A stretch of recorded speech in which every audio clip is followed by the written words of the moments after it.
Lo cierto es que ellos crearon el vacío. Ahora bien, hay una máxima jurídica que dice, nadie puede beneficiarse de su propio vicio. Si tú no fuiste a votar, después no te puedes quejar del resultado de la elección. Yo me pregunto ahora, en unos meses o años, cuando alguien de ellos se quejara de alguno de los jueces regresados, emanados de esta elección, les diríamos, ¿y tú por cuál votaste? No, ese día yo no fui a votar.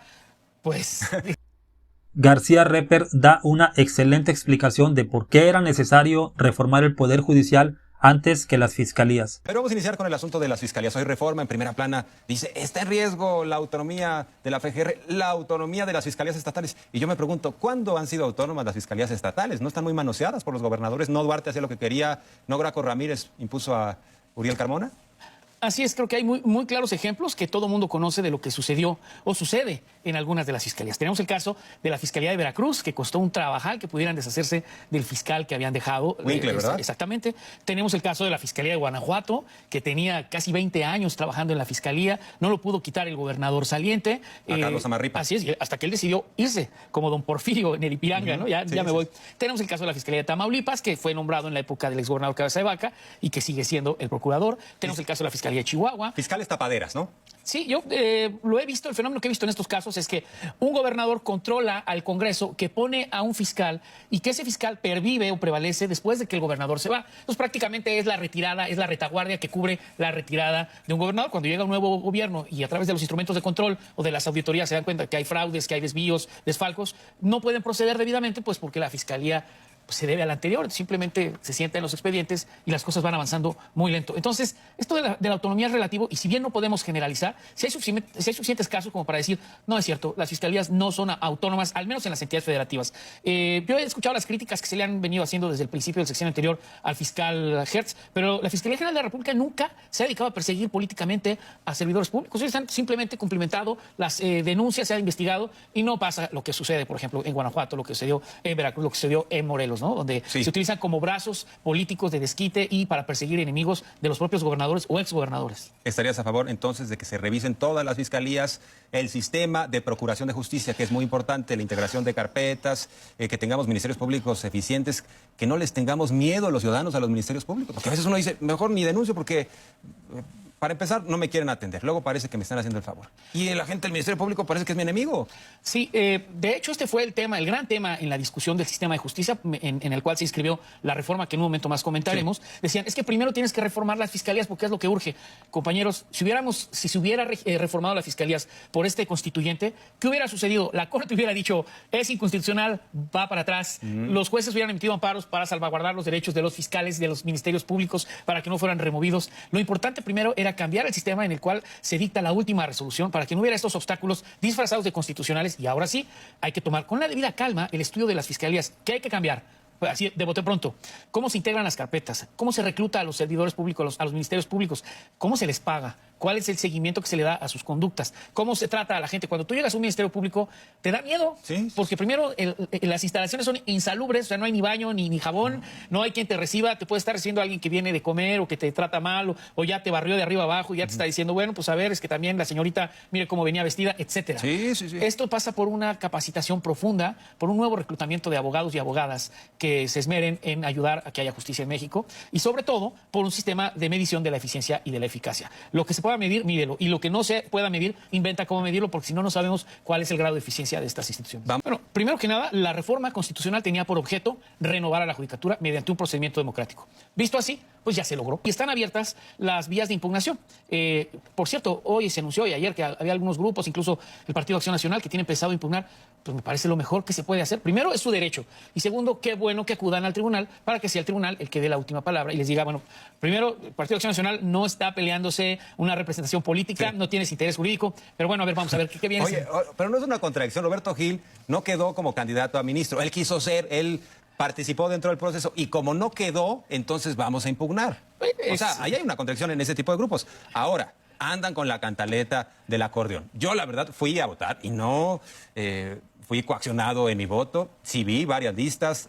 de los famosos acordeones. Incluso a mí me mandaban mensajes directos en las redes sociales. Jorge Armando, pásame tu lista porque yo creo en ti. A mí entonces, también. no, y a ti también. Bueno, Entonces, además, yo no gané, yo fui candidato en Tamaulipas y yo no, o sea, no sé en qué acordeón estuve o en qué acordeón no estuve, yo no gané. Pero a lo que voy, Sí. bueno, no ganaste y vas a volver a participar. Las veces que fueran necesarias, por Sí. supuesto, yo creo en el proceso. Sí. Y me parece que si no gané es porque no obtuve suficientes votos. Oye, es que a lo mejor hubo otro acordeón que, bueno, a lo mejor sí, pero lo cierto es que si tú haces vacío en una elección y te vas, o sea, rehuyes el partido de la final porque dices que el árbitro está vendido o porque los otros hacen trampa, no te presentas, pues ya no tuviste oportunidad de demostrar eso. Sí. Y entonces estás dejando el campo y decir, pues perdiste por default. Dicen es que quedaron afines a la 4T. Pues sí, pero si no presentas candidatos. Y luego las campañas no son... vas a votar. No vas a votar. Y luego las campañas son para precisamente que la ciudadanía de forma legítima se organice y pueda haber en ciertos círculos, grupos, promover a ciertas figuras. Y eso sucedió, por eso circularon acordeones. Pero de ahí a que hubiera habido una coacción del voto, yo no la vi. No, y ellos expresamente sí llamaron a no votar. Esto incluso podría ser reprochable. Existen dispositivos jurídicos que dicen, si 3 días antes quieres hablar con la gente y le estás diciendo no vayas a votar, incluso estarías cometiendo un delito. No estamos en un sistema draconiano, faltaba más que ahora los empezáramos a perseguir por eso para que se victimizaran por haber llamado a no votar. Pero lo cierto es que ellos crearon el vacío. Ahora bien, hay una máxima jurídica que dice, nadie puede beneficiarse de su propio vicio. Si tú no fuiste a votar, después no te puedes quejar del resultado de la elección. Yo me pregunto ahora en unos meses o años, cuando alguien de ellos se quejara de alguno de los jueces Sí. regresados, emanados de esta elección, les diríamos, ¿y tú por cuál votaste? No, ese día yo no fui a votar. Pues Yo creo que lección aprendida para esos grupos Sí. de derecha.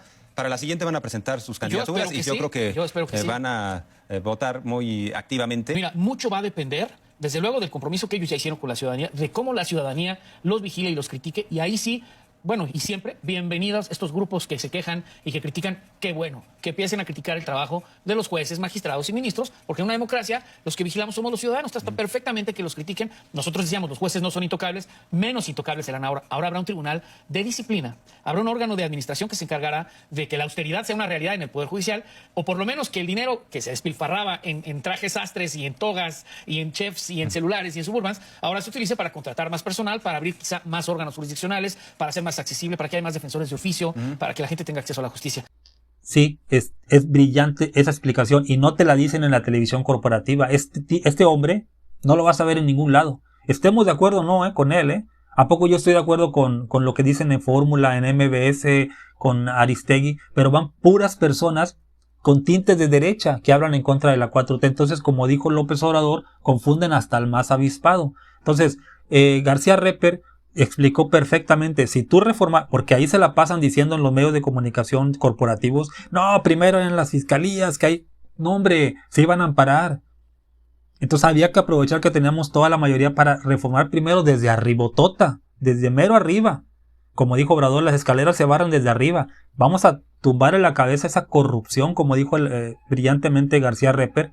La gastaban en lujos, camionetotas, y ahora es para contratar más personal. Ahora sí, después vámonos con las fiscalías. Ya no se van a poder amparar ni hacer esas marchas de que mis derechos y todo, ahí todos les dándoles los micrófonos en Fórmula, MBS, Aristegui. Yo le escribí a López San Martín, que en su cuenta de red social dice, el México ya se lo llevó la tristeza, otra vez.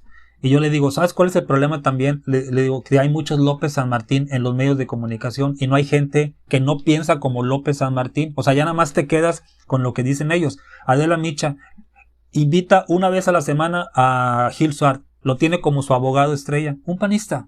Entonces, García Repper no tiene una voz. Fíjate los argumentos que acaba de dar. No hay que saber de leyes para darle la derecha al señor. Es que nos leyó una radiografía perfecta de México, de cómo estamos. Era mucho mejor lo que estamos haciendo ahora cambiando el Poder Judicial que las fiscalías. Pero te digo, nunca le van a dar la voz a este señor García Repper en los medios corporativos. Dime qué piensas tú. Hasta luego.